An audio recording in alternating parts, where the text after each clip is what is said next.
Você sabia que um adorador da Trindade satânica acaba de ser liberto pela graça e pelo poder de Jesus Cristo?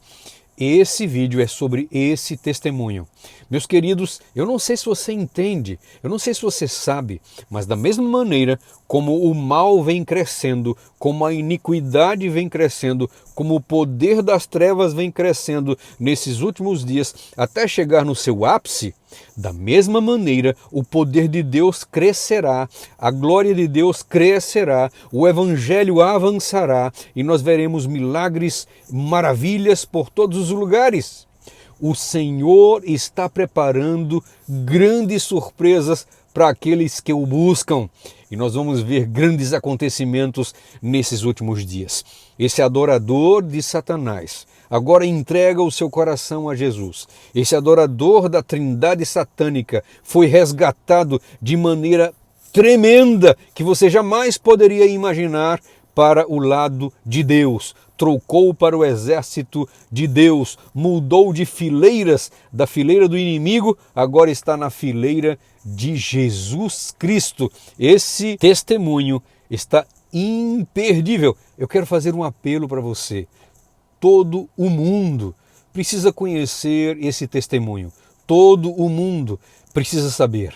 Esse testemunho está dividido em 2 capítulos. Hoje você vai assistir um capítulo e possivelmente amanhã nós mandaremos o último capítulo, onde mostra o que Deus fez para salvar esse jovem das garras de Satanás. O que Deus operou, como Deus operou para retirá-lo das trevas para a sua maravilhosa luz. E antes que o vídeo comece, eu quero dizer para vocês que o nosso ministério tem avançado em muitas frentes missionárias. Temos ajudado crianças na Índia com bolsas de estudos para que elas sejam atraídas para Jesus através da música. Temos ajudado também iranianos a descobrir Jesus. Também enviamos recursos agora, nesse momento, uma igreja está levantando o telhado, porque antes adoravam a Deus debaixo de sol e chuva, mas agora estarão adorando a Deus em sombra, livres dos problemas do tempo, do mau tempo. Daqui 2 finais de semana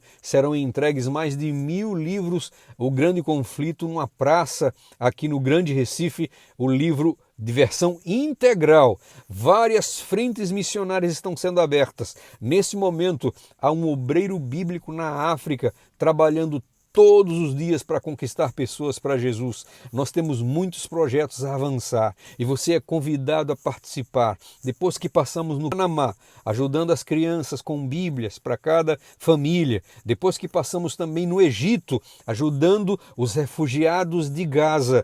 Nós queremos avançar ainda em outras frentes. Queremos pregar o Evangelho em vários países da janela 1040 e você é convidado a participar enviando a sua doação de amor. Assista agora a esse testemunho em oração. Envia para todo mundo, para os pastores, para os líderes, envia para todos na igreja. Todos precisam conhecer esse testemunho poderosíssimo. 1º capítulo e 2º capítulo. Deixo-vos agora com a primeira parte. Em nome de Jesus, nos vemos já no outro vídeo e que Deus te abençoe. E saiba que o Senhor está preparando coisas gloriosas para esses últimos dias e você vai poder participar disso se você tiver fé, se você morrer para o eu e permitir que Jesus seja soberano em sua vida. Maranata, o Senhor logo vem!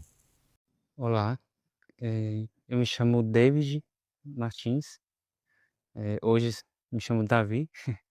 Eu vou explicar o porquê disso, né. Na verdade, eu vou contar meu testemunho e eu sou uma pessoa que desde a minha infância eu tive sempre uma facilidade de ver e sentir presenças, né, de espíritos, e isso foi algo que teve seu ápice, né, a partir dos meus 18 anos.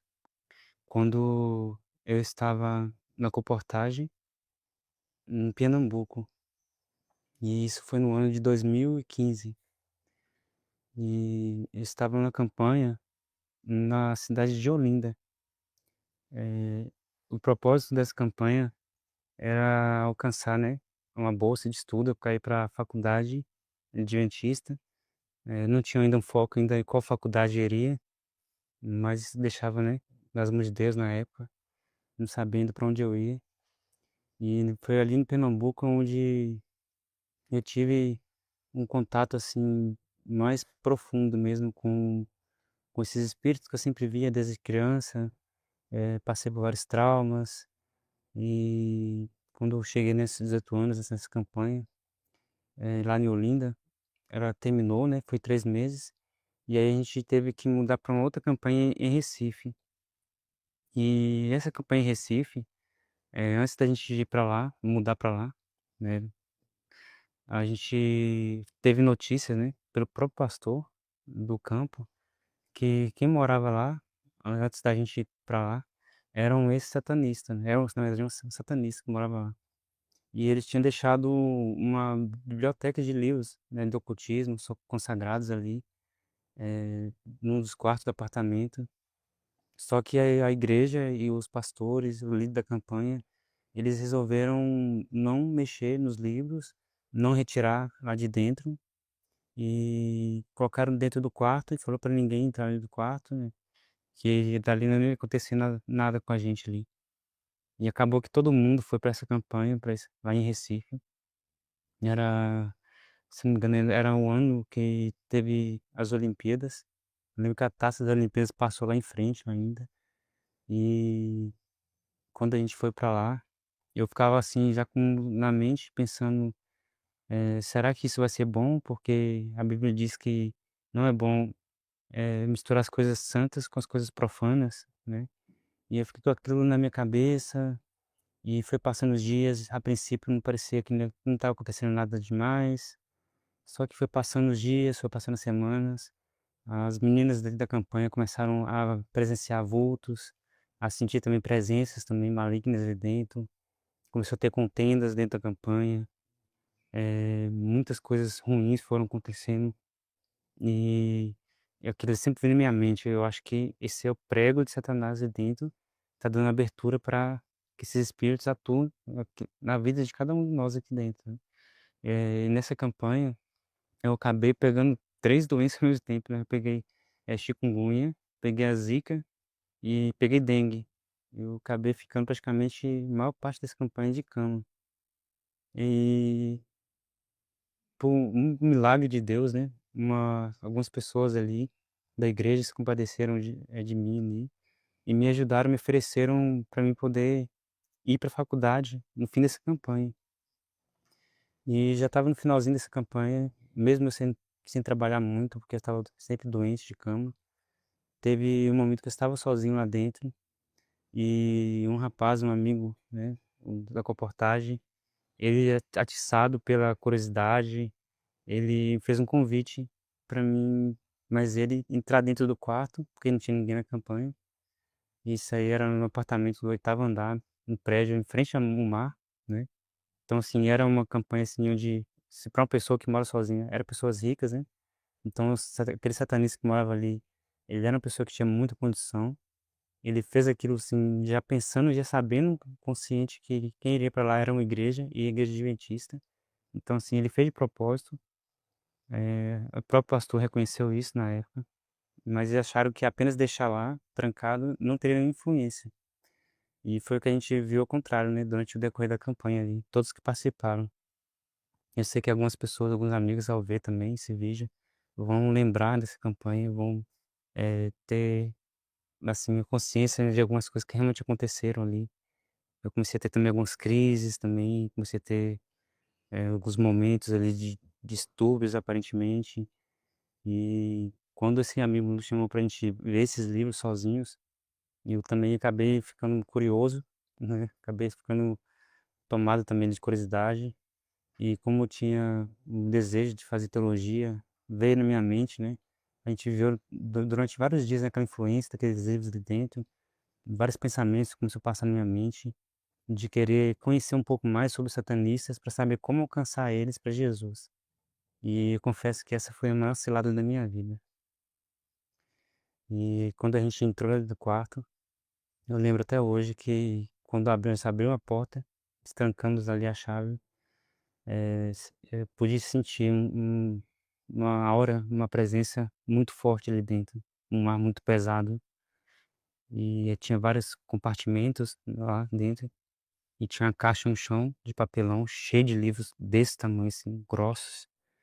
E aí a gente abriu, pegou alguns livros e começou a ver, ficou fascinado com as coisas, livros de magia, de alquimia, livros, que ensinava você a fazer leitura de tarô, de mãos, invocações de espíritos, de demônios, eh, contato com aliens, coisas de todo tipo de aberração que existe. E eu confesso que aquilo ali começou a me tomar, a energia daqueles livros começou a me envolver de tal forma que eu não tinha na minha cabeça de pegar aqueles livros para mim. Só que depois que eu tive contato e abri eles e olhei para eles, eu fui tomado por algo que chama sortilégio, né, que é a presença, dos espíritos através de algo que pertence a eles. Atrai você, é um encantamento, né, que envolve a gente. E eu acabei sendo entregue àquilo ali. Fiquei muito tempo lendo ali dentro sozinho. Depois meu colega saiu, eu peguei aqueles livros e guardei 3 livros dentro da minha bolsa. E depois dali, há 3 dias, eu acabei indo para Faculdade Adventista da Bahia, que na época era o IAN. E, assim, foi aí que realmente eu tive um contato bem mais direto, né, com as coisas das trevas que eu sempre via, mas não sabia nada sobre as teorias, conhecimentos, manuais de magia. Eu não tinha contato com essas coisas assim direto, apesar que eu via e sempre senti desde criança. E quando eu cheguei na faculdade, eu a gente ficou num prédio, né, num prédiozinho lá fora da faculdade, porque não tinha condições de ser interno. E ali tinha várias pessoas, né, que estavam da campanha também, que estavam ali na minha mesma casa. A gente começou a ter várias perturbações à noite, via vultos. Eu via muito vulto ali, eu via muitas coisas assim estranhas acontecendo. Momentos em que eu ia ler a Bíblia sozinho, a Bíblia se arredava perto de mim. Eu acordava em madrugada, várias vezes perturbados, com medo, espantado, porque tinha sonhos com demônios. E só que eu já estava preso à energia daqueles livros de tal maneira que eu não conseguia desfazer deles. E quanto mais eu passava o tempo sem jogar eles fora, mais eu era tomado por aquilo ali, sabe. E eu sabia que eu tinha que jogar fora, mas eu já não tinha mais coragem. Eu já vi que realmente aquilo não era algo bom, mas eu não estava com coragem. Eu sentia que se eu jogasse fora, os demônios que estavam envolvidos com aqueles livros encantados, eles iriam de certa forma me matar.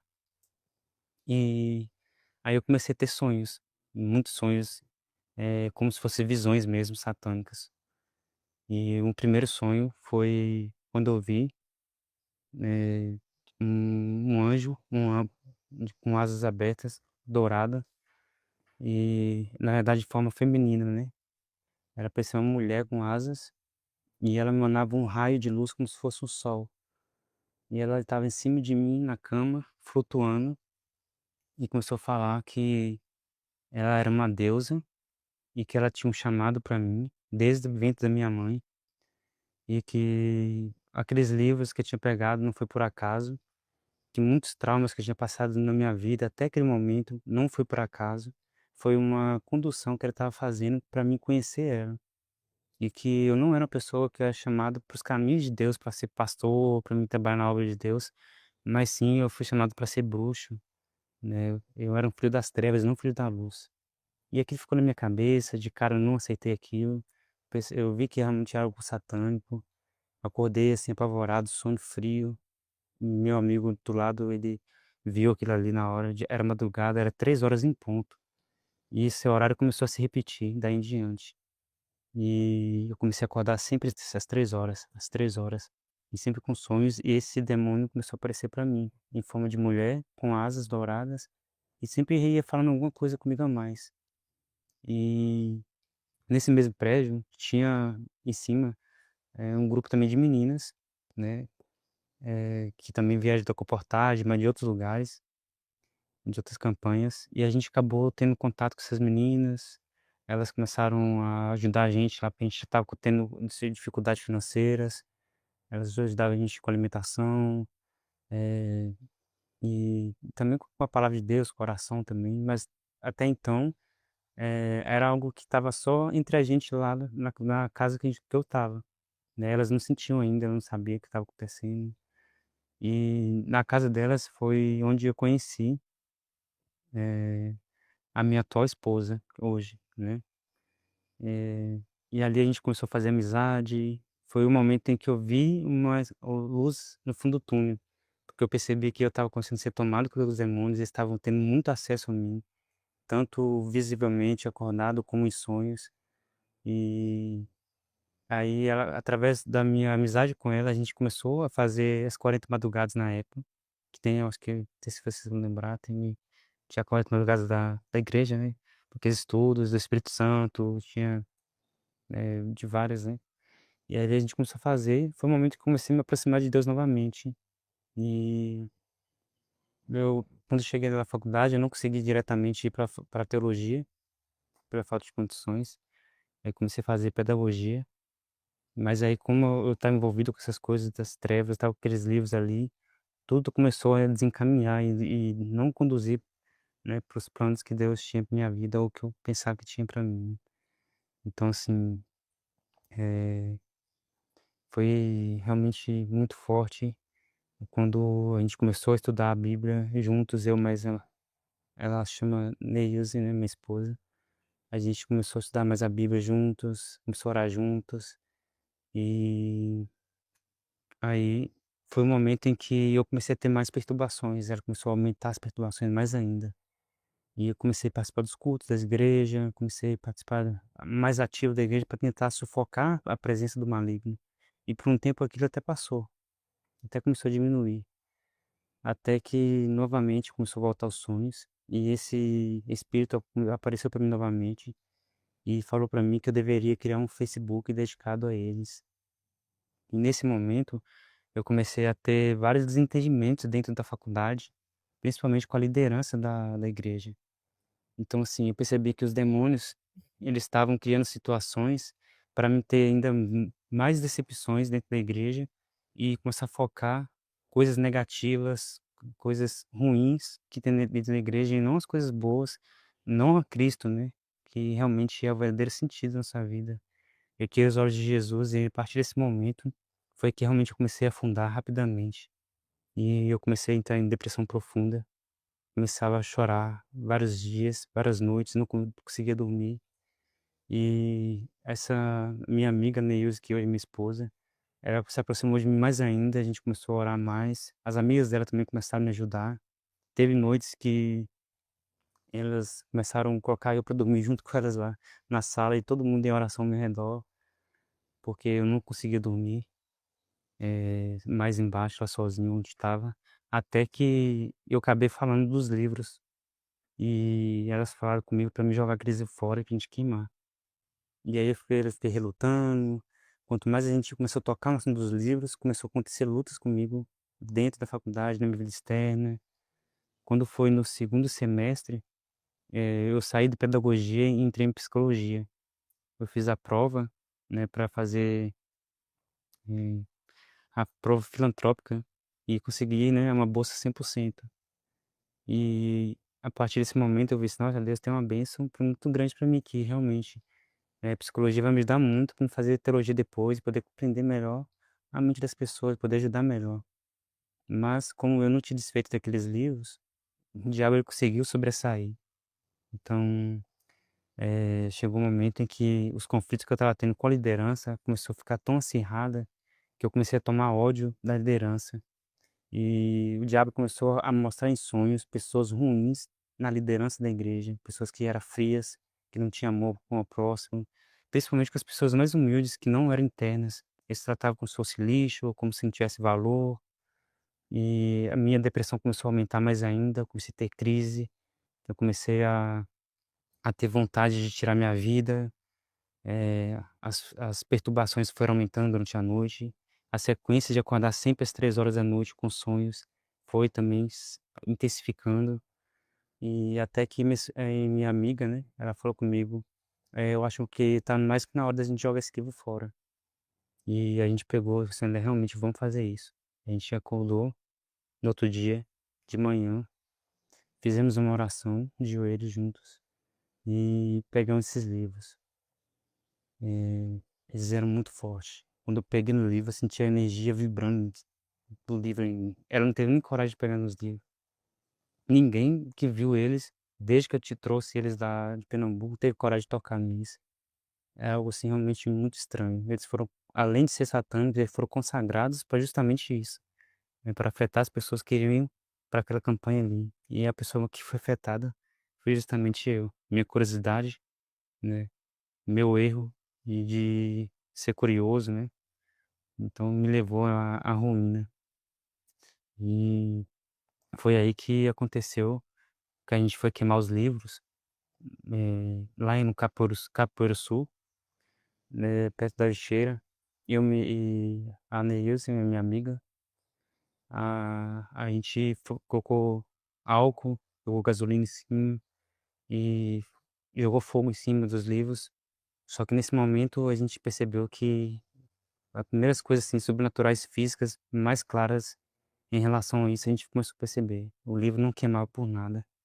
Ficava queimando a chama, mas ele não deteriorava. Até que a gente ficou ali uma hora vendo aquilo ali daquele jeito. E aí começou a amanhecer, as pessoas começaram a andar, eu fiquei preocupado com aquilo. Eu peguei, joguei água em cima dos livros e comecei a triturar eles com a mão.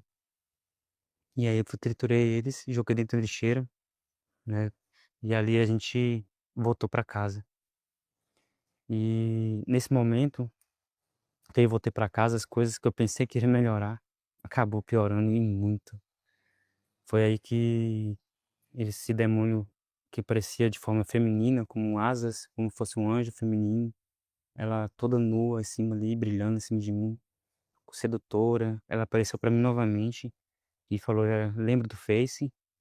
Cria o Face, que nesse Face, uma pessoa que é dedicada a mim, ela vai entrar em contato contigo e vai te conduzir às trevas, vai te conduzir aonde você é realmente chamada". Nesse momento eu estava já assim extremamente decepcionado com muitas coisas que estava vendo somente ruim na igreja. Os demônios começaram a mostrar que existia jesuítas dentro da faculdade, na liderança, existia maçônicos dentro da faculdade, e começaram a mostrar provas que realmente existiam, e aquilo foi minando a minha fé. Eu falei assim: "Olha, se a liderança da igreja tem jesuítas, tem maçons, tem satanistas infiltrados, então essa igreja não é conduzida por Deus". Foi um momento em que comecei a ter uma crise existencial. Eu comecei a duvidar que Deus realmente existia. E como aqueles demônios apareciam para mim nos sonhos, e mesmo depois de queimar os livros, as perturbações, acordando de madrugada, ainda continuava vendo vultos, vendo coisas acontecendo, sobrenaturais. Eu decidi, falei assim: "Olha, se realmente Deus existe, o diabo existe. Então eu vou procurar ver muito mais agora sobre o diabo, porque eu tenho buscado muito a Deus e só tenho me decepcionado. Eu só tenho visto que a igreja está sendo controlada mais pelo diabo do que pelo próprio Deus. Será que Deus realmente existe?". E a partir desse momento, eu comecei a ter crises de querer também tentar tirar a minha vida, sabe? Eu começava a perder minha consciência e que hoje eu tenho certeza que na verdade eram possessões. Os demônios começaram a querer tirar minha vida toda vez que eu começava a pensar em abandonar, as coisas que estavam me impressionando dos espíritos e começar a voltar para os caminhos de Deus. E nesse momento eu acabei dando ouvido mais ao diabo que apareceu para mim, esse anjo feminino, né, chamava a deusa, né, a deusa, ela se demonstrava assim para mim. E eu acabei fazendo o Face, que ela tinha pedido para me fazer, dedicado ao ocultismo. E o nome do Face era um nome totalmente diferente do meu, que foi inspirado no sonho também, por esse demônio. E a data do aniversário também foi inspirada também. Todos os detalhes do Face foi dedicado 100% a eles. E nesse momento que eu criei, eu tinha o meu Face normal e tinha o Face das trevas. Aí eu comecei a falar meus dois lados, né, Yin e Yang, Então a teoria do paganismo já estava começando a entrar na minha mente, coisa que nunca tinha acontecido na minha vida.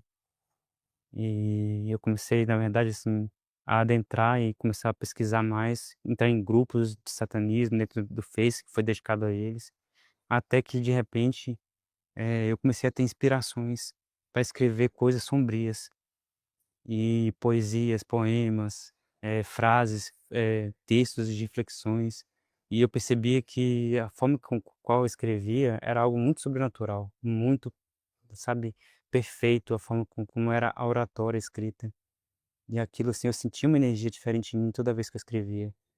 E é interessante que foi passando alguns poucos dias depois que eu comecei a escrever e postar tudo no Face, toda vez que eu tinha ódio e raiva e eu tinha alguma decepção com alguém na igreja, alguma briga com alguém, eu entrava nesse Face e jogava todo o meu ódio ali e o Espírito tomava conta de mim, e eu inspirava as frases pesadas. E aí uma pessoa começou a curtir, né, com um coraçãozinho, tudo que eu jogava e postava. Eu lembro que uma das primeiras frases que eu escrevi, que na verdade ela existe dentro do ocultismo demais, mas eu não sabia, fui inspirado por eles, é falando assim que eu prefiro, viver entre os lobos do que estar no meio de falsos cordeiros. Então, assim, eu via que na igreja estava sendo, governada, né, entre aspas, boa parte da liderança por pessoas do ocultismo, jesuítas, maçons.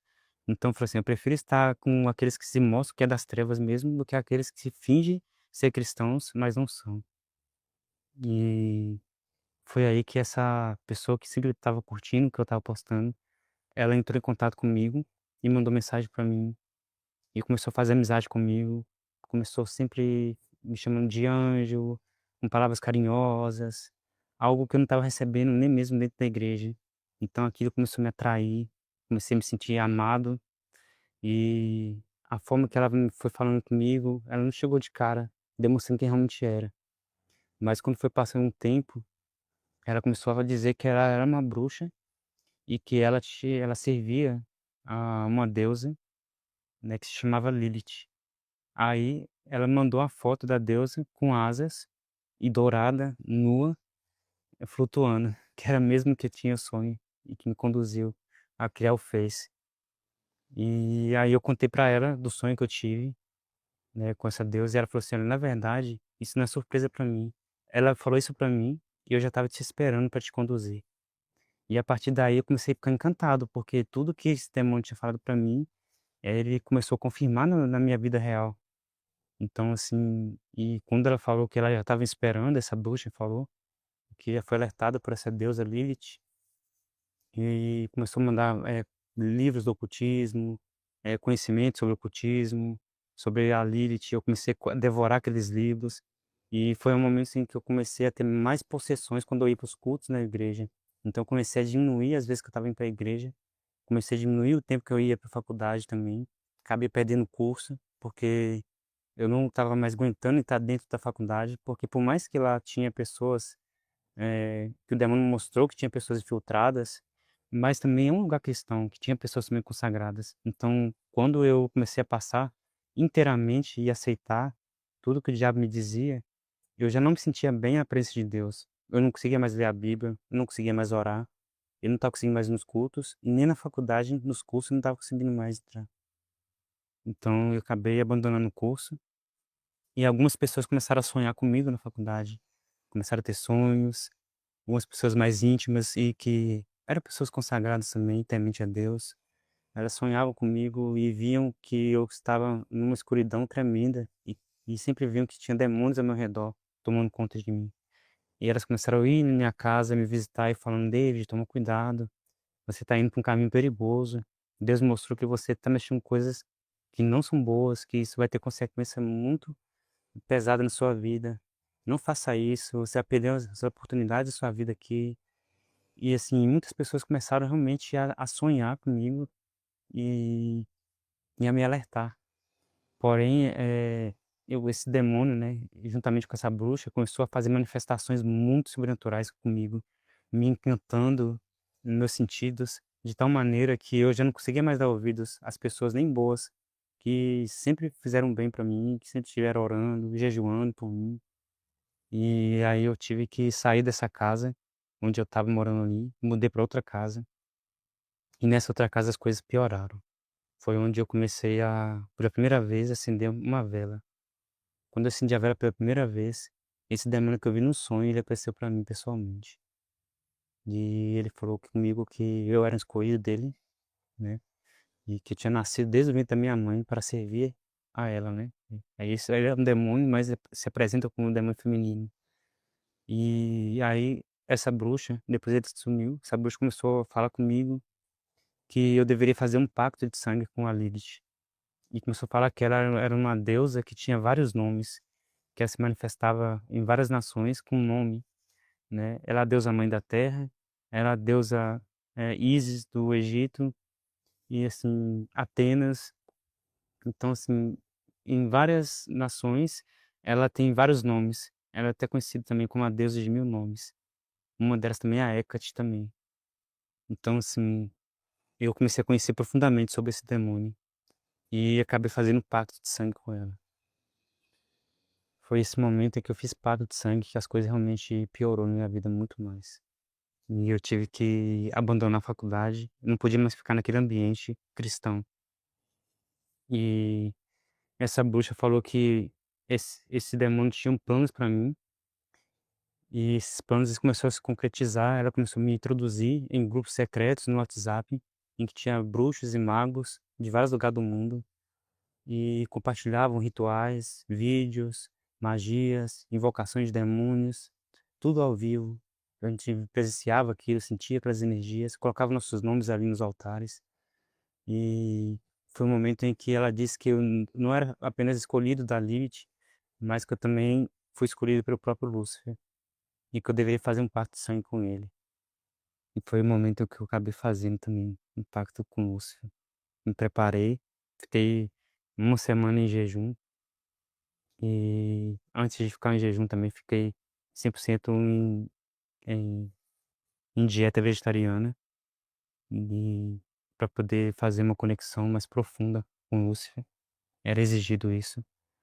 E quando eu fiz o pacto com ele, eu acabei fazendo com mais um demônio em seguida, que foi com Asmodeu. E a partir desse momento eu já estava tendo várias e várias possessões. E isso começou a fugir do meu controle. E eu já estava na casa dos meus pais nessa época. Eu lembro que quando eu fiz o último pacto, a casa onde eu estava, ela começou a tremer e todo mundo sentiu em casa e todas as pessoas que tinham visto eu passar por lutas espirituais, mesmo na Bahia, eu tinha acabado de casar com meus pais moram em Minas Gerais. Então eu já estava em Minas Gerais, tinha feito o último pacto, as pessoas que tinham visto naquele momento do pacto, elas sentiram, elas foram alertadas também que eu fiz aquele pacto e começaram a entrar em contato comigo, falando: David, toma cuidado, cara. Deus se mostrando que você realmente está em um caminho muito longe, cara. Então, foi um momento em que eu comecei a fazer e aprendi, né, rituais bem mais complexos. Comecei a fazer magia negra para todo mundo que duvidava. Eu falei assim: "Ah, o que você está passando é apenas crise psicológica." E aí, o diabo falava comigo: "Olha, mostra para ele se é crise psicológica." E assim, o diabo começou a me engrandecer. Falei assim: "Olha, agora você tem poder. Você pode fazer qualquer ritual. Você pode fazer qualquer pessoa crer que eu existo e que eu tenho poder." E eu comecei a fazer isso. A tal maneira que eu acabei fazendo até mesmo ritual para minha própria mãe. Porque ela também estava falando palavras de descrença, né? Do que eu estava passando, que eu estava apenas rebelde. E foi um momento em que eu fiz um ritual com a vela preta e de morte para minha mãe. Uma semana ela pegou um tumor. E nesse tumor, um médico que tinha experiência falou que o tumor, ele era maligno. Mas aí nesse momento a igreja, em vários lugares, começaram a orar e interceder por ela. E foi um momento em que muita luta, e com muita oração e jejum, quando foram abrir o tumor novamente, foram fazer biópsia, o tumor já não era mais maligno, era benigno. Então, graças a Deus, Deus superou o milagre da vida da minha mãe, apesar de todo o mal que eu estava fazendo. Só que eu não parei por aí. Então, é, realmente foi um momento muito ruim da minha vida. As pessoas se afastaram de mim completamente com medo, Minha família chegou a um ponto que não aguentou mais ficar perto de mim dentro de casa. Eles acabaram saindo dentro de casa. Teve conflitos com meu pai, todo mundo começou a ser afetado dentro de casa. E a minha amiga, a Neilza, que estava lá na faculdade, a gente acabou se tornando namoradas, né. Ela acabou terminando a faculdade de fisioterapia e ela acabou mudando, né, pra onde eu estava, na cidade de Pirapora, no norte de Minas, onde aconteceu isso de fazer o ritual de magia negra pra minha mãe. E aí acabou que a gente ficou lá, e eu comecei a ser conduzido pra essa bruxa pelo Facebook, e já tinha apagado meu próprio Facebook, já estava somente com o Facebook das trevas, do ocultismo. E tudo que os demônios pediam pra me fazer, eu fazia, para pessoas de vários lugares. Eu tinha que fazer rituais, eu tinha que fazer encantamentos, invocações, eu aprendi a fazer voodoo, todo tipo de magia, artes mágicas, encantamentos, feitiçaria. Rapidamente, em pouco tempo, eu estava aprendendo. E os demônios apareciam para mim e falavam: "Tá vendo? Você tem um dom especial. Você acha que você nasceu para Deus? Você não nasceu para eles. Você nasceu pra gente. Olha, você vê, tem pessoas que fazem pacto com a gente e não suporta a transição da adaptação do corpo. Muitas pessoas morrem ao fazer pacto com o próprio Lúcifer e você não morreu. Isso mostra que você é o nosso filho. Você é um escolhido nosso." E aquilo foi entrando na minha mente de tal maneira que realmente eu aceitei, eu acreditei que realmente eu era pertencia a eles.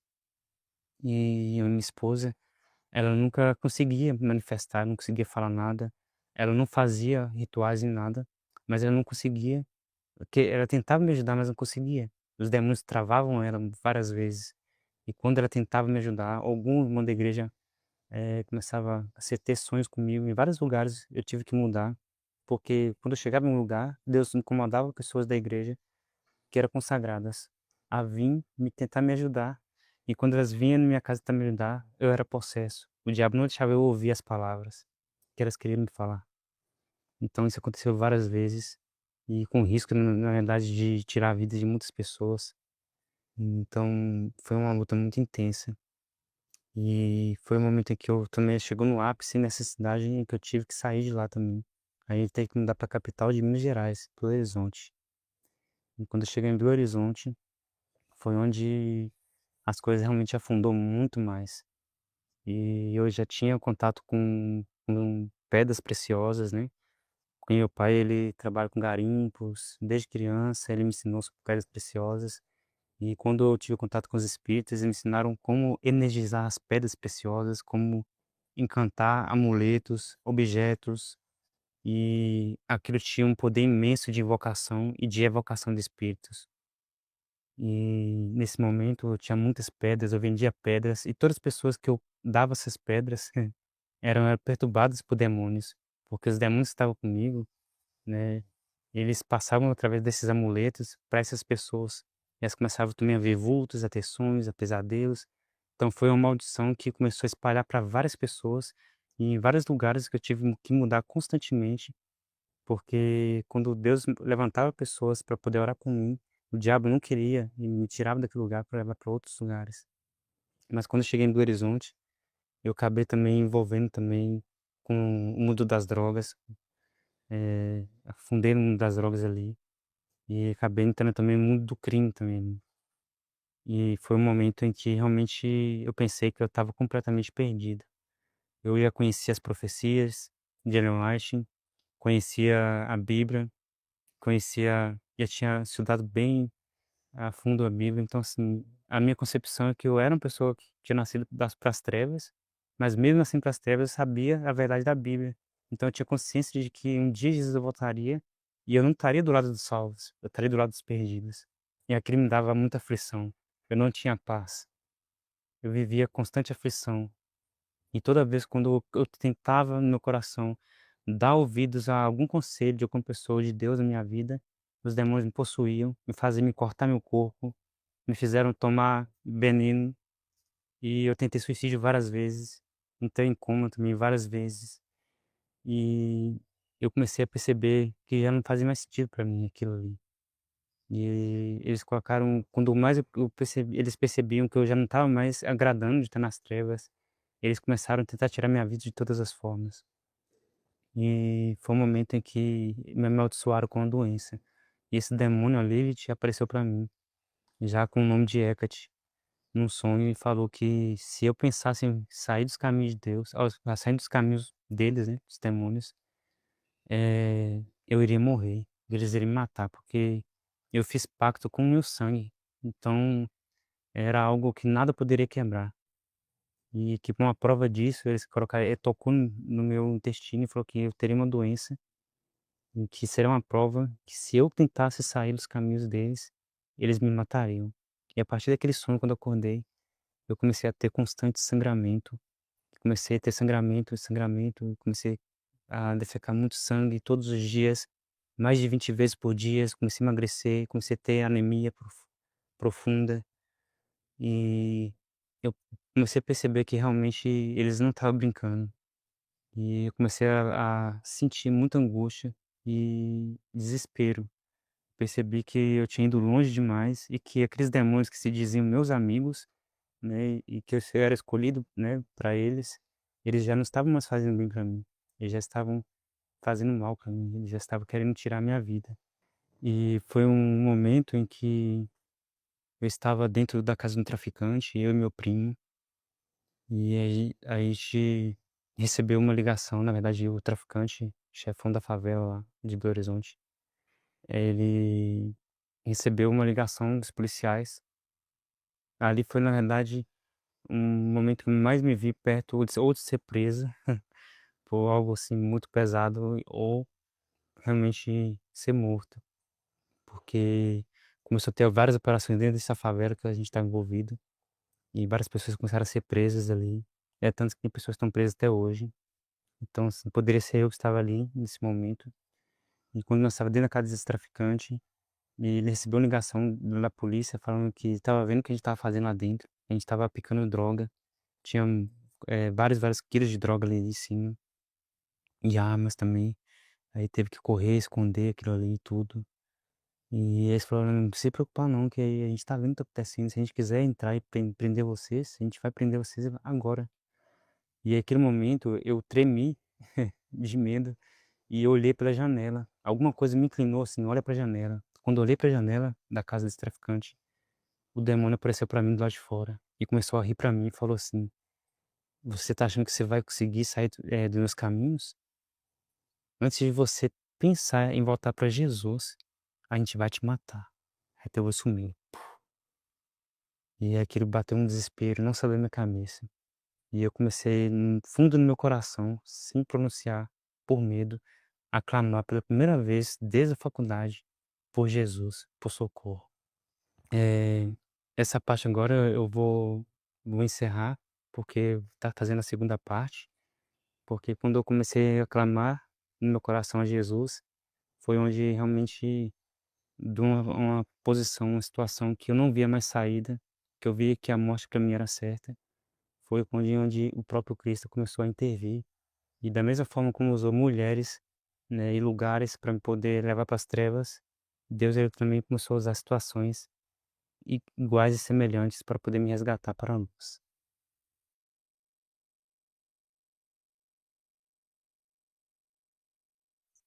Bem, eu me chamo Eliane Santana. 2019 foi o ano, né? Eu estava em Capoeiro Sul, ali residindo próximo à faculdade, né, a FADBA, e estava tendo ali alguns incidentes, alguns jovens tentando suicídio. Haviam dois jovens que haviam um rapaz e uma moça da igreja que haviam se suicidado, e isso me causou uma grande preocupação.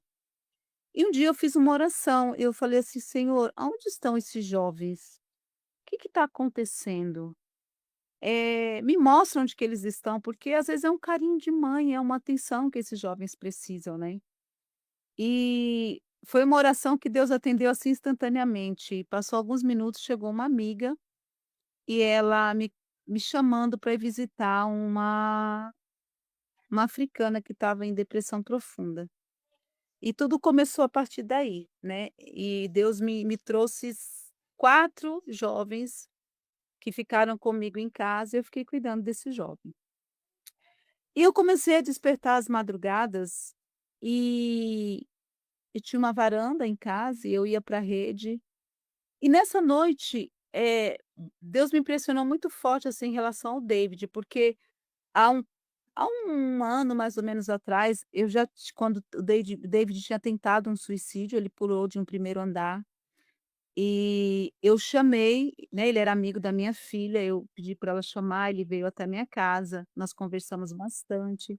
Ele já estava lendo, ele já estava tendo contato com algumas coisas, mas porém ainda estava dando estudo bíblico, ele ainda estava frequentando a igreja, mas ele já estava fazendo uso de drogas e já com as questões espirituais. E eu ofereci para ele estar na minha casa: "Vem para cá, deixa eu cuidar de você", né, e ele não quis, daí ele foi embora para a cidade dele, em Minas, e eu não tinha notícia dele. E aí ele começou a entrar em contato com a minha filha. E ele começou a dizer para ela que ele estava lendo essas coisas, que ele estava aí ele começou a falar para ela que ele tinha feito um pacto, e que ele estava no caminho das trevas, e aquela coisa, e aquilo me deixou muito triste, né, e assustada. Mas o tempo passou e um dia eu comecei a lembrar do David, eu falei: "Senhor, por onde anda esse menino? Se está vivo, se está morto, não sabia". E falou: "Senhor, onde quer que esse menino esteja, que o Senhor possa ter misericórdia dele, porque eu vi luz nesse menino". No dia que eu conversei com ele, eu falei: "Senhor, eu vi luz, tem luz nesse menino. Então que o Senhor", sabe, eu orei por ele ali naquela madrugada. Aí o dia chegou, quando foi em volta, assim, de umas 11 horas, meu filho chegou em casa e falou: "Mãe, a senhora não sabe quem eu vi, com quem que eu encontrei". Com o David. Eu: "David? Que David, menino?". "O David, mãe, o David". "É, ele falou que vinha aqui em casa, que ele vai ver a senhora e tal". E aí eu fiquei esperando, porque o David, ele sempre foi muito, assim, de palavra, né, eu falei ele ficou de ir lá em casa, eu chamei para ir e David não apareceu. Aí passaram-se alguns dias, eu estava sentada, eu estava em casa, ia dar meio-dia, eu estava na correria para preparar o almoço para os meninos irem para a faculdade, e o David chegou. Meio arredio, sem querer entrar, ficou ali pelo portão, e ele entrou finalmente. Aí eu chamei ele para a cozinha, desliguei o fogo das panelas, sentei com ele, fiquei 2 horas conversando com ele. E senti no meu coração novamente de estender o convite para ele. Ele disse: "David, eu quero fazer para você o mesmo convite hoje. Deus te trouxe aqui, não foi em vão. Deus está te dando uma segunda oportunidade. Vem para cá, passa um tempo aqui, aqui eu vou poder te ajudar, vou poder te ajudar com a saúde, eu vou poder te ajudar com as questões espirituais, eu vou lutar essa batalha junto com você". Ele falou assim: "É, talvez agora essa proposta faça mais sentido, mas eu tenho algumas coisas para resolver, eu tenho que resolver e tal", e saiu. E a gente tinha combinado, aí eu comecei a falar com ele pelo Facebook uma noite, uma madrugada, na realidade, e de repente a ligação caiu, aí ele estava me dizendo que ele estava em Feira de Santana, foi o que ele me disse: "Eu estou em Feira de Santana e o inimigo está me atacando no meu corpo, no meu nervo", e ele começou a dizer algumas coisas que ele estava sentindo. E aí, de repente, caiu a internet, ele sumiu e eu não conseguia falar com ele, e eu fiquei muito perturbada, porque eu fiquei imaginando: "Meu Deus, esse menino está lá sofrendo, ele está doente, está passando mal sozinho", porque eu não sabia que a Neus estava com ele, sem ninguém. E aí eu orei, eu falei assim: "Senhor, se o Senhor tem um propósito, se, eu tenho de ir atrás desse menino, o Senhor providencia", porque eu não tinha dinheiro, eu estava sem dinheiro. Que eu preciso do recurso para ir até Feira de Santana, e Deus proveu o recurso.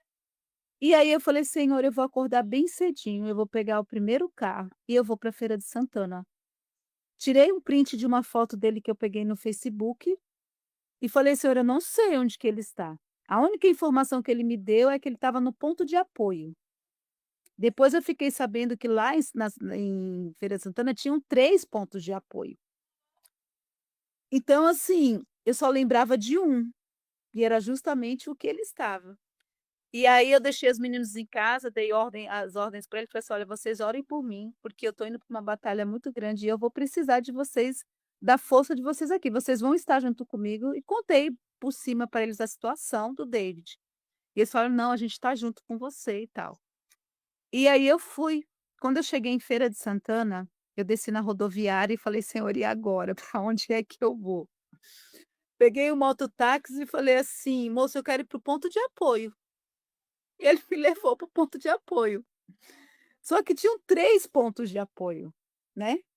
E quando eu cheguei lá, eu com a foto na mão, eu fui pedir informação se alguém havia visto, então eu parei em frente a um restaurante, uma lanchonetezinha que tinha, mostrei a foto, a moça olhou uma para outra e disse que não conhecia não, pediu para mim aí eu fui pedindo informação na barraca, aí eu cheguei até a moça, que é a Rose, onde ele estava, que amparou eles lá, né, em Feira de Santana.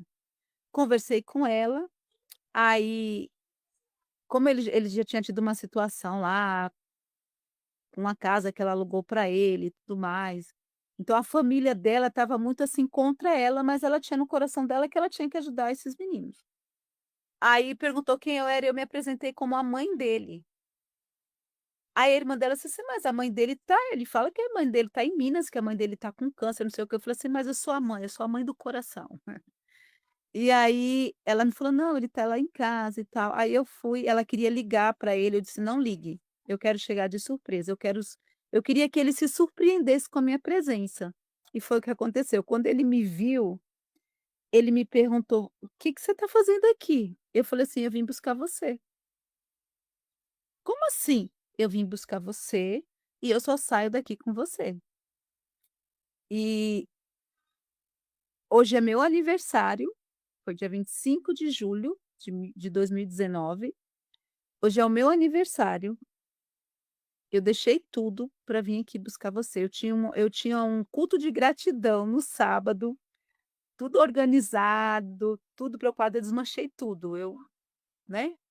E aí só que eu não sabia qual era a real situação do David, né, eu nunca tinha visto ele numa possessão, eu não sabia até então os pactos que ele tinha feito, eu fui saber durante o decorrer do tempo que ele foi ficando lá em casa, que ele foi me contando. E E aí naquela noite, a gente saiu, eu fui no mercado, eu falei ele falou: "Não, mas é porque o celular quebrou", eu falei: "Não, a gente vai lá e arruma o celular". Fui lá, passei o cartão, falei: "Senhor, é pela fé, viu, que dinheiro não tem não, mas vou arrumar esse celular, porque para ele não ter desculpa de que ele não dá". Falou assim: "Pronto, era o celular o problema? Então o celular tá arrumado, e eu não saio daqui sem você, eu só saio daqui com você". E aí, essa moça que estava amparando ele, a ideia dela era mandar a Neilze pra casa dela e eu vim com o David sozinho. Então o David saiu para ir até a casa dela para agradecer e tal, e eu fiquei sozinha no local onde eles estavam. E tinha um caderno e eu comecei a folhear esse caderno, né, fui atrevida, mas foi através da leitura desse caderno que eu entendi que a Neilze também estava precisando de ajuda. Eu falei: "É Deus, o senhor, eu pensei que o senhor me tinha me trazido aqui para uma missão só, mas eu tô vendo que são 2. Então eu vou levar os 2". E aí aconteceu uma situação, porque a moça estava querendo fazer algo meio que assim, que escondido, e eu conhecendo um pouquinho do David, eu falei: "Não vai funcionar isso não". Aí eu falei para eles o que estava acontecendo e tudo, e e ela ficou um pouco revoltada com isso. Também o inimigo estava ali, né, trabalhando. E quando chegou na porta, eu estava com ele, assim, com ela na porta de casa, ela começou a discutir, ela começou a falar, e aí ele teve a possessão ali. Começou a se contorcer e começou a ficar possi aí eu entrei com ele e comecei a orar, né, eu nunca tinha passado, comecei a orar e comecei a clamar, pedir misericórdia a Deus. Aí ele pegou uma faca, porque sempre que ele entrava em possessão, o inimigo tentava usá-lo para tirar a própria vida. E aí eu comecei a orar, eu comecei a clamar, aí ele foi para o fundo do quintal, olhou para frente de um espelho e começou a olhar na frente do espelho. Eu sei que eu peguei a cabeça dele, meti debaixo da torneira com água gelada e ficou ali. E aí acabou que ele voltou em si, né. E aí eu dormi com eles no quarto, tinha um colchão de casal no chão, eu dormi entre os 2. E ele na madrugada ele acendeu, foi lá e acendeu uma vela. Eu: "David, pra que você está acendendo essa vela?". Eu coloquei, Rivotril que ele tinha dentro do suco de uva que eu comprei. eu comemorei com eles ali meu aniversário, para ver se ele dormia durante a noite, né. E e aí amanhecemos o dia, tudo combinadinho, que a gente vinha embora, aí ela já tinha arrumado o pastor que ia nos levar até a Fádiba, e entramos no carro e fomos, né, os 5. Ela com o pastor à frente e eu com o David e a Neuza atrás. E eu em oração, e eu observando o comportamento dele, né. E quando chegou em certa altura da BR-101, ele abriu a porta do carro para se jogar do carro. Eu segurei ele pela perna, comecei a segurar ele e pedindo para parar o carro, aí o rapaz colocou o carro no acostamento, ele saiu do acostamento, sentou, ali possesso tentando se enforcar, porque ele estava com fone de ouvido no pescoço, ele começou a tentar se enforcar, e a Neiuse segurando, puxando. Foi quando ele tinha um cordão no pescoço, que tinha uma pedra, um cordão consagrado, eu consegui arrancar e joguei na mata que tinha. Sentei nas pernas dele e comecei a chamar ele pelo nome, que é o que ele falava assim: "Me chama pelo nome, me chama sempre pelo nome". Então, eu sempre chamava ele pelo nome: "David, David, você é a coisa mais preciosa de Deus, Jesus morreu por você, Jesus te ama, David", né. E ali eu ia falando, falando, quando de repente eu só ouvi a batida. Tá, foi assim, uma carreta que bateu no carro onde a gente estava. Só que essa carreta ela estava vindo de uma ladeira, né. E assim, e foi realmente a mão do inimigo, né. A Neuza falou assim: "Olha, eu vi o caminhão em cima da gente, mas o anjo com certeza", que até o motorista depois o relato do motorista foi: "Ia morrer todo mundo", ele falou. "Ia morrer todo mundo". E e ali nós fomos, né. Ele a dona do carro com o pastor ficou ali e eu segui com ele que estava muito perturbado. Mas até a gente conseguir que ele entrasse dentro da minha casa, foi muita tribulação, muita tribulação. Aí naquela noi ele a gente chegou em casa antes do pôr do sol, vamos preparar para o pôr do sol, ele foi debulhar feijão, a gente estava ali na cozinha, eu estava com vários jovens comigo dentro de casa. E Deus, eu digo assim, que usou essa história também e trouxe esses meninos para minha vida também para me curar. E eu falava assim: "Senhor, como que pode? Eu tão fraquinha, eu tô num momento, assim, de fragilidade, até mesmo espiritual, como é que o Senhor pode me usar e me colocar numa situação dessa, né?". Mas eu me coloquei nas mãos de Deus. E aí ele teve uma possessão aquela noite, e os meninos, né, todo mundo ali sem experiência, sem saber o que fazer, era segurar, né, para conter a força, porque o inimigo sempre tentava usá-lo para ele se ferir a si mesmo. E eu na oração ali, clamando, clamando, clamando, a gente orando, louvando. E aí ele tinha momentos de que ele a consciência dele vinha e ele conseguia nos falar algumas coisas, e ele dizia assim: "Eles estão lá fora, os que estão aqui dentro são bem fraquinhos, porque os outros estão lá fora, eles não conseguiram entrar". Então, assim, ele sempre falava isso, que os demônios não conseguiam que os mais fortes não entravam dentro da minha casa. E aí começamos ali a batalha, né, toda aquela batalha espiritual. Então, existiu momentos em que o inimigo tentou nos enganar, né, ele tentou, usar a emoção, e foi esse momento de muito aprendizado. E aí eu comecei a fazer uma desintoxicação com a turma toda.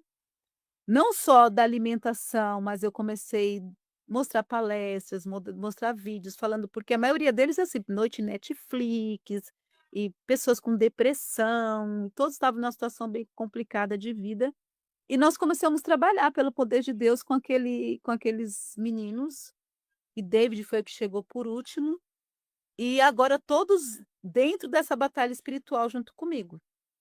Então eram 24 horas no dia de picos de emoção, assim, tinha o momento da calmaria, tinha o momento da, sabe, e sempre assim, sempre que ele ficava possesso, a ira do inimigo sobre mim era muito grande. Na noite do meu aniversário, eu ganhei um presente, foi uma faca, porque eu cozinhava, né, gosto muito de cozinhar, e então a menina que estava comigo me deu. E eu fui, assim, toda feliz: "Olha o que eu ganhei de presente", mostrar para ele. Aí ele pegou aquela faca, ele começou a olhar, ele começou a alisar a faca, o olho dele começou a brilhar.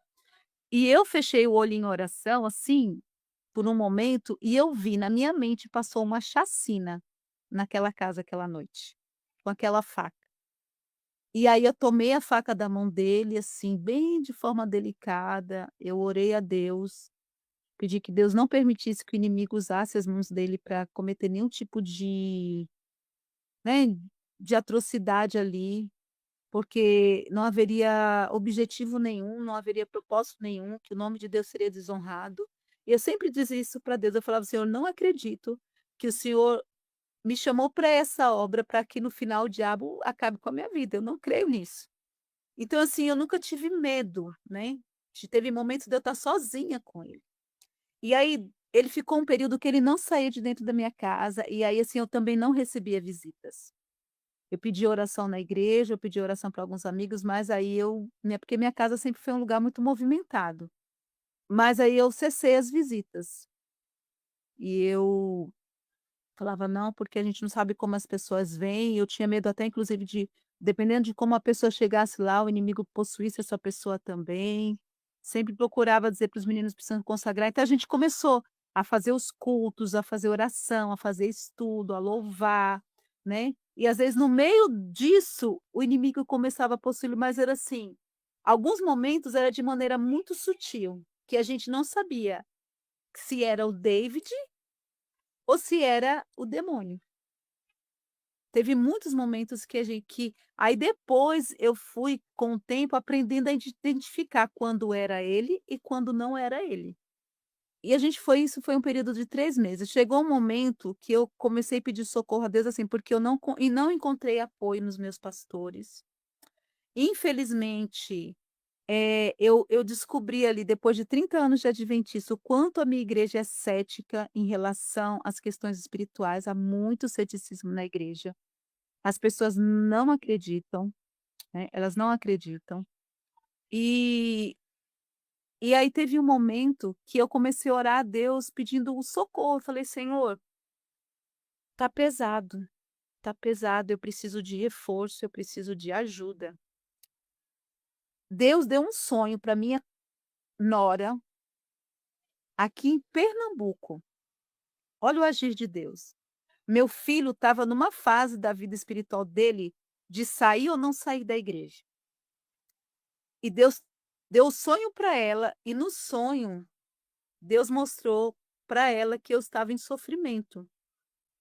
E ela pegou e falou para ele: "Larga tudo o que você está fazendo e vai até a sua mãe. Sua mãe está precisando de ajuda". E quando meu filho veio na intenção de tirar, chegou de surpresa em casa, eu não, mas quando eu vi, eu já imaginei, né. Aí eu já chamei ele e falei assim: "Olha aqui, não se meta nisso". E ele: "Não", né, preocupada, porque eu tinha 8 meses que eu tinha feito, assim, a minha quarta cirurgia no coração. Então eu estava fragilizada, né, então você entendia que meu coração não podia passar por todo aquele estresse. E ele veio disposto, e Deus, o Espírito Santo começou a trabalhar na vida do meu filho, e ele e o David ficaram amigos, e os 2 começaram também a ajudar. E no momento lá no IAN que o David ficou possesso, né, foi meu filho que estava ali do lado dele, que lutou aquela batalha junto. O pastor Gilson Magalhães estava fazendo uma semana de oração, então toda madrugada a gente ia para o bosque, e Deus usou toda essa situação para o meu filho ter um reencontro com Deus.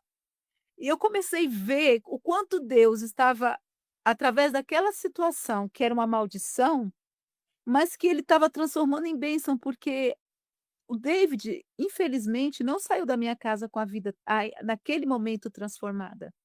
Mas a história dele já naquele momento mexeu tanto com a vida daqueles meninos que eles diziam assim: "A minha vida nunca mais vai ser a mesma", né. E Deus usou e agiu, e houve, assim, consagração, entrega da vida de cada um deles. Teve uma situação, era o casamento da minha filha, e minha casa estava cheia. Eu tive uma noite que pedi para minha mãe, por favor, ir dormir na casa da minha cunhada. Ela falou: Minha mãe não é adventista, né. "Minha filha, você está me expulsando da sua casa". Eu falei: "Ô mãe, não é que eu estou passando", né, tentei explicar para ela, e eu estava com o olho roxo, porque David, numa possessão dentro da igreja, me deu uma cabeçada, então eu estava com a mancha roxa no rosto, e minha mãe logo que olhou, quis saber o que era aquilo, eu bati o rosto. E ela ficou meio desconfiada. E naquele dia, eu me retirei para embaixo de uma árvore, porque eu senti uma necessidade muito grande de estar sozinha com Deus. E durante aquela batalha espiritual, eu me ajoelhei, fechei os olhos e comecei a orar, mas eu comecei a sentir uma presença. Eu sentia passos e sentia como se tivesse uma presença ali ao meu lado, me observando enquanto eu estava orando. Mas eu não abri o olho, eu continuei em oração, eu continuei clamando em alta voz, eu clamava, eu clamava. E enquanto eu estava de olhos fechados, eu via o David vindo na minha direção, querendo fazer algum mal contra mim. E eu fiquei naquela durante um bom tempo ali naquela luta em oração. E de repente eu desfaleci, caí como que desmaiada, minha energia, porque nas batalhas espirituais a gente perde a energia do corpo. E depois que fiquei esperando alguém aparecer para me ver ali, para me tirar dali, aí eu fui saber que o David estava muito irado comigo, que ele realmente tinha pego uma faca, que ele queria me matar, que não era o David, a gente sabe, né. Mas que aí esse amigo chegou bem na hora que ele estava indo na minha direção, abraçou ele, acalmou ele, conversou com ele, orou com ele, e aí a coisa se acalmou, né. Então foram batalhas desse nível. Uma coisa que me marcou muito foi, sobre o bosque, né, tem um bosque de oração, e um dia a gente conversando, ele falou que ele tinha um lugar que ele orava no bosque, que tinha uma árvore ali que ele sempre costumava orar. Ele não me deu a descrição, ele não me falou como essa árvore, só falou que a árvore estava no bosque. E a primeira vez que ele saiu, que o inimigo tirou ele de dentro da minha casa para a rua, eu saí atrás dele, só que ele assim, gente, era uma agilidade tão grande que ele tinha nas pernas, que ele era assim, era algo sobrenatural. Ele é grandão, comprido, né, tem as pernas muito longas, mas assim, ele andava numa velocidade, eu perdi ele de vista. Cheguei em frente ao IAN, eu não a FADB, eu não sabia onde ele estava, e aí eu falei assim: "Senhor, eu vou entrar aqui, eu vou orar, porque eu não sei onde ele está, eu vou clamar". Quando eu entrei no bosque, eu cheguei, eu falei: "Senhor, qual é a árvore?". Eu olhei de longe, eu bati o olho, é aquela. Uma árvore com uma raiz só, mas com 3 troncos, e na hora eu imaginei assim: "É nessa árvore", porque quando ele viu essa árvore, ele deve ter, imaginado a Trindade aqui. E eu cheguei perto da árvore e falei: "Senhor, é essa". Depois eu descobri que tinha outras árvores com essa característica, mas o Espírito Santo me mostrou aquela. E aí eu falei assim: "Ele deve ter o nome dele aqui escrito". E eu fiquei procurando, e aí eu achei o D. Estava, né, sob relevo, assim, um D grande. E eu falei: "É essa árvore". E aí, a partir daí, eu todas as batalhas espirituais, muitas vezes eu corri para o bosque, eu corri para esse lugar para orar e para clamar pelo David. Gente, Deus me conectou de uma maneira muito sobrenatural com esse menino, que eu passei a sentir as coisas que ele sentia. Nós tínhamos perturbações espirituais à noite, todo mundo dormia profundamente. Eu saía do meu quarto, eu ia para o quarto onde ele estava, eu me ajoelhava na porta do quarto, eu começava a orar, e algumas vezes eu entrava no quarto, eu me colocava sentada no chão do lado da cama que ele estava, era uma beliche, e ali eu começava a cantar. Arautos foi o nosso cenário durante esse período, a gente cantou muitos hinos do Arauto. E eu começava a cantar e ele falava assim: "Eu tô aqui, eu tive um sonho assim, assim, eu tô perturbado". A gente ouvia juntos, o que ele ouvia, eu ouvia, sons de demônios. Os cachorros uivavam muito durante a noite. O galo era num desespero, numa cantoria à noite. Era coruja, era morcego, era muita coisa que acontecia ali naquele período da noite, e eu com ele em batalha espiritual, em oração, em clamor, às vezes noites inteiras acordadas, 24 horas acordadas. Uma mulher recém-operada com a quarta cirurgia no coração. E Deus me sustentou o tempo inteiro, o tempo todo. E um dia, eu passei mal, e eu sou naturopata, né, por profissão, minha pressão alterou. E eu sempre orientava eles o que fazer quando alguma coisa acontecesse comigo, né. E nesse dia eles ficaram bravos, meu filho chamou minha atenção, e aí eu reuni todos e disse assim: "Olha aqui, eu não quero mais ouvir vocês falarem sobre essas coisas, porque, assim, o Deus que me chamou para essa missão é o Deus que vai me sustentar, porque não é o humano", né. E eu sempre aprendi que Deus, ele trabalha comigo nas minhas limitações. As maiores coisas que Deus me trouxe a fazer pela causa dele foi sempre na minha limitação. Deus já me levantou da cama de estado de prostração para me colocar numa campanha de comportagem de 3 meses. E me levantou também para essa missão que já começou antes do David chegar, né, na realidade. Com o David foram 3 meses, mas eu já tinha um tempo antes já cuidando de outros jovens. E eu entendi que durante um período o David esteve realmente mais disposto, mais entregue, e chegou um momento que ele voltou a fazer os rituais. Eu não sei se na minha mente, eu nunca conversei com ele, não conversei com ele sobre isso ainda, mas eu entendi que os demônios começou a pressionar e ameaçar a minha vida, porque muitas vezes ele chegava para mim e ele falava assim: "Ele odeia você e ele quer te matar. Eu tenho que sair daqui da sua casa, eu preciso ir embora daqui porque eu não posso permitir que ele use as minhas mãos para fazer alguma coisa contra você ou contra a sua família". E eu acredito que talvez para acalmar os demônios, ele começou a fazer os rituais. E aí chegou um ponto que eu já não estava mais suportando, eu tinha feito uma semana de oração de saúde na igreja de Capoeiro Sul, e ele chegou aí algumas noites, chegou uma noite que ele ficou possesso na igreja também. E eu terminei essa semana com uma aula de culinária na minha casa e estava muito exausta. E eu tomei um remedinho para dormir, porque eu precisava de descansar, acreditando eu que estava tudo bem, né, e acredito que o inimigo ele aproveitou, né, dessa minha fraqueza.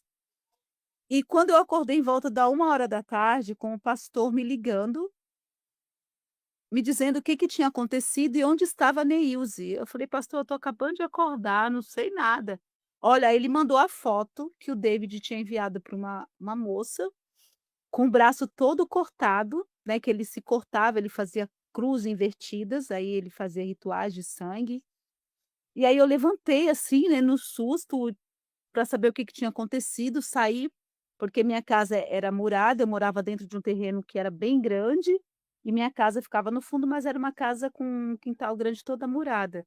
E ele estava por fora do muro, encostado em pé, todo arrumado, e eu olhei para ele e falei: "David, cadê Neilze?". Ele me olhava com um olhar, assim, fixo, e ele falava assim para mim: "Aconteceu o que eu sempre te falei, Neilze tirou a vida". "Como assim, David? Você já procurou ela?". "Já procurei". Falei: "Olha, eu vou me arrumar, o pastor tá vindo, eu vou procurar Neilze". Aí quando eu volto, que eu entro, eu vi que tinha sido feito na garagem, tinha um símbolo, um círculo feito com sangue, ele fez um ritual sexual lá na garagem e tinha um símbolo da pirâmide também na parede, tudo feito com sangue. E e aí eu me troquei e saí rapidamente. Lá em cima tinha um portão de saída, era um portão grande, e ele vem, passa por mim e perguntou onde eu estava indo. Eu falei: "Eu estou indo procurar Neilze". "Mas eu já procurei". Eu falei: "Mas eu vou procurar também". Aí ele olhou de longe, ele tacou o celular na minha direção, que assim, graças a Deus não pegou em mim, né, porque foi com muita violência, eu teria me machucado com certeza, e ele vem na minha direção e começou a me enforcar. E eu olhava tranquilamente no olho dele e falava: "David, você está me machucando". Chamava sempre ele pelo nome nesses momentos. "Você está me machucando, você está me machucando". Aí ele solta o meu pescoço, e aí eu corro para o menino que estava comigo, que ficou parado no meio do terreno olhando aquela situação e que não saía do lugar para vir me socorrer, e eu olhava, eu falava: "Meu Deus", né, no meio da minha mente eu ficava pensando: "Por que que ele não sai dali? Por que que ele não vem me socorrer, né?". Aí eu corri para onde ele estava, na direção dele, ele me abraçou e o David veio tentando, ele que tentava me esmurrar. Quando de repente ele desce para minha casa, eu só comecei a ouvir a quebradeira, pá, pá, pá. E eu falei: "Meu Deus", caí de joelhos no chão e o Bruno me levantou e falou assim: "Agora não, vamos sair daqui, eu preciso tirar você daqui". Aí nós descemos em direção à Fádiba, aí ele veio atrás.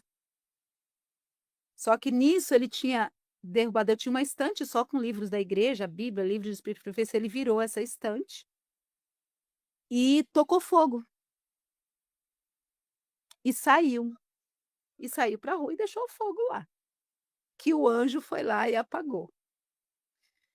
E aí eu passei mal no meio do caminho, na rua, caí, a moça que viu, aí ele vinha atrás, em passo firme assim, pá, pá, pá, pá, pá, pá, pá, na minha direção e com o olho fito em mim.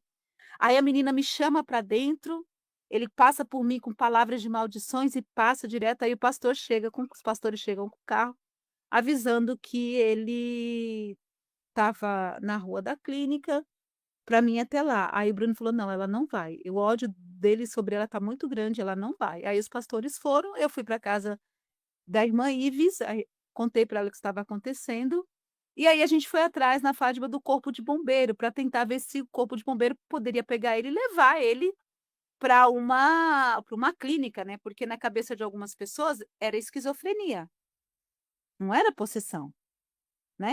Então eu falei: "Bom, se é esquizofrenia, então põe ele numa clínica, leva ele, né, põe lá, agora é a hora, agora é o momento". E aí a gente não conseguiu nada lá, aí me falaram, aí recebi a ligação dizendo assim: "Olha, ele está na sua casa". Aí eu imaginei assim: "Bom, ele já deve ter se acalmado, então eu vou para lá".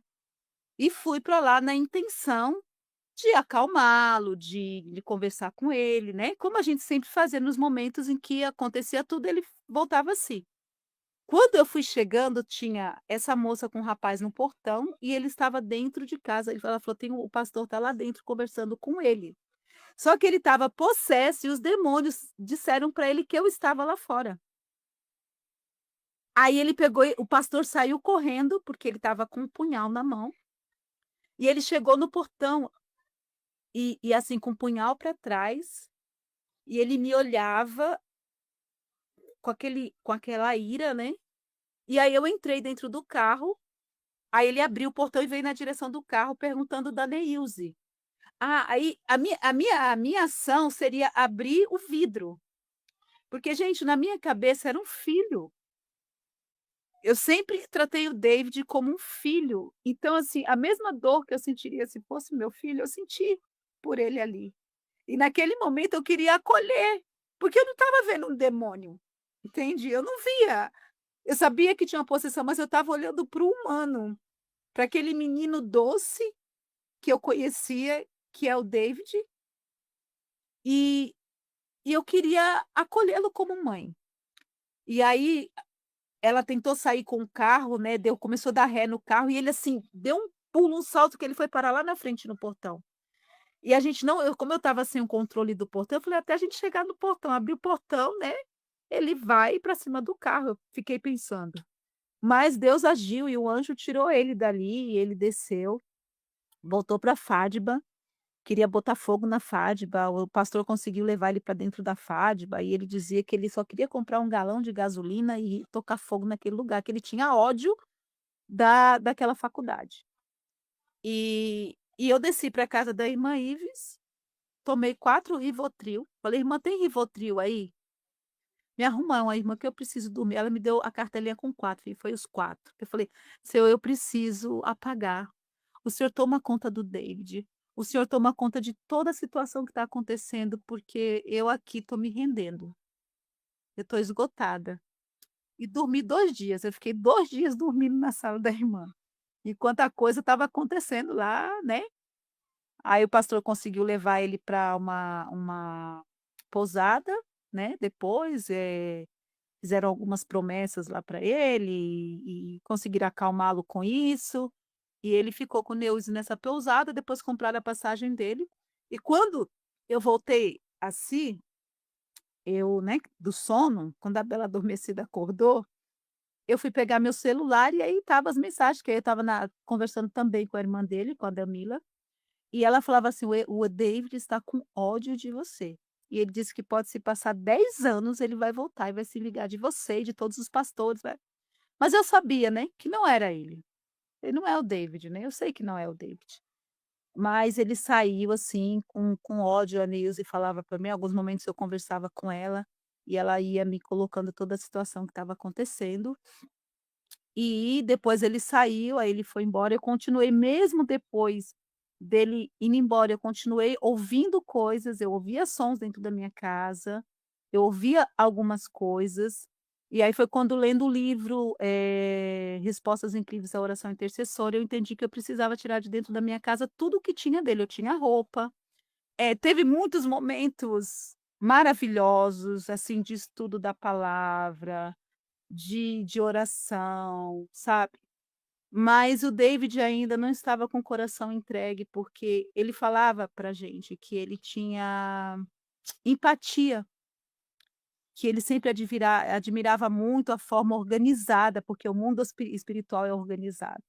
Para mim foi um aprendizado muito grande, e a partir desse momento Deus ele abriu a minha mente e me tornou uma pessoa sensitiva para poder, às vezes, detectar uma possessão, né, porque a gente sabe que possessão não é, às vezes a gente acha que possessão é só quando a pessoa começa a se debater, espumar e falar. Não, não é. E muitas vezes o David teve possessão de maneira muito sutil, que às vezes conversando comigo com ele, assim, ele me falava algumas coisas que eu ficava: assim, "Senhor, quem é que está aqui?", né. Quem é que está aqui? Porque nem sempre a gente conseguia identificar. Então o mundo espiritual ele existe, a batalha espiritual ela é real, ela é verdadeira. Satanás existe, os demônios existe. Deus nunca abriu meus olhos para ver a batalha espiritual. E eu quero só encerrar contando uma experiência que me marcou muito. É uma noite, eu não conseguia, muitas noites, às vezes eu não conseguia dormir, então eu ia orar, eu ia ler. E ontem o estudo que a gente teve aqui com um grupo de oração foi sobre o Getsemane. E eu fui ler esse capítulo do Deserto das Nações e meditar nele. E eu comecei a ouvir uma música, e era uma música calma, tranquila, era um som tão celestial. E eu falava: "Senhor, que música é essa?". Eu não conseguia identificar a música, é como se fosse aquele instrumento, mas eu ouvia vozes, mas eu não conseguia identificar que música que era.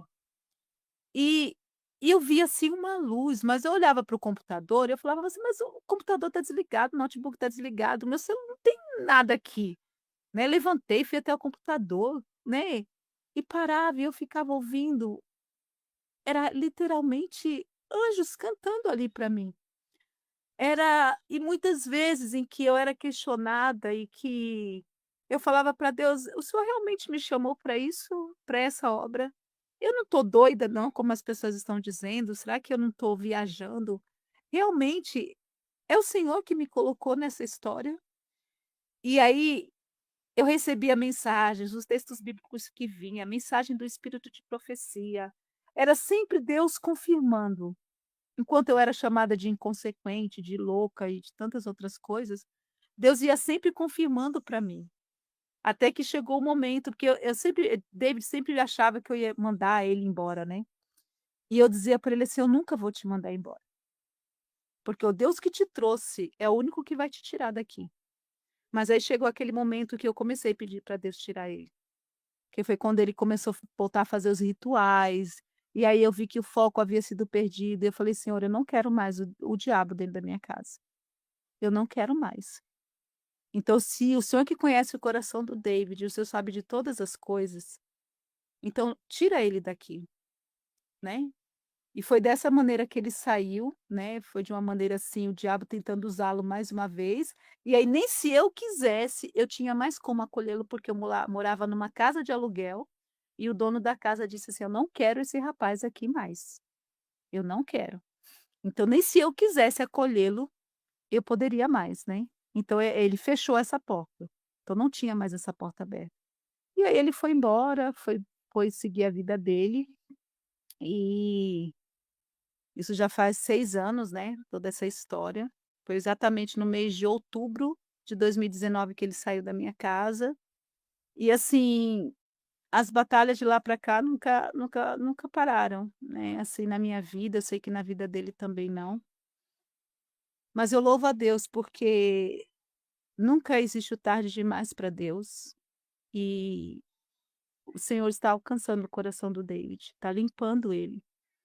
E eu dou glória a Deus, porque eu pedi muito a Deus que ele me permitisse estar viva para ver esse momento acontecer.